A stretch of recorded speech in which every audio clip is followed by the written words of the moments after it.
Contre-enquête, en fait, c'est pas juste une nouvelle émission de faits divers. Vous le saviez mieux que moi, il y en a des dizaines, effectivement, d'émissions de faits divers. Presque trop. Presque trop, diront certains. L'idée de contre-enquête, c'est comme son nom l'indique, de faire une contre-enquête.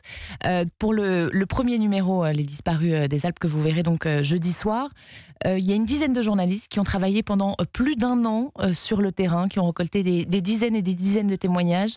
C'est ça, une investigation. On retourne sur le terrain, on ne fait pas que raconter l'histoire, on va plus loin et vous allez apprendre plein de choses. Le dossier de presse annonce que Contre-enquête va apporter, je cite, de nouveaux éléments pour s'approcher au plus près de la vérité. Alors il y a deux sortes de nouveaux éléments.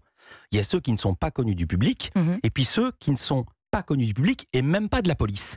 Là, en l'occurrence, lesquels ? On s'est rendu compte, on va resituer les choses, qu'il y avait un certain nombre de personnes qui avaient disparu, une trentaine à peu près en 10 ans, dans cette région. Alors je vous interromps, puisque vous parlez de l'émission, je vais la citer.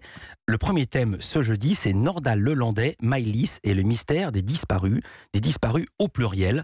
Je vous ai interrompu, mais comme ça, les auditeurs ont le contexte. Oui, on est parti effectivement du cas de la disparition de la petite Maëlys, et on s'est rendu compte que dans cette région, en 10 ans, il y avait une trentaine de personnes qui avaient disparu de façon totalement inexpliquée. Il y a le cas d'Arthur Noyer, pour lequel d'ailleurs Nordal Lelandais a été mis en examen.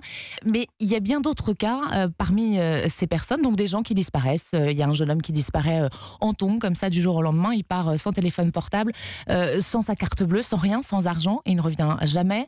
Vous avez une autre jeune femme qui s'appelle Lucie Roux. Elle, eh bien pareil, elle disparaît du jour au lendemain, aucune explication. Et dans la plupart des cas, en fait, on s'aperçoit que quand les familles vont voir les gendarmes ou voir les policiers en disant ma fille, mon compagnon a disparu, on leur dit vous inquiétez pas, ils vont revenir, c'est sans doute une disparition volontaire, et rien n'est fait. Il n'y a pas de recherches qui sont faites.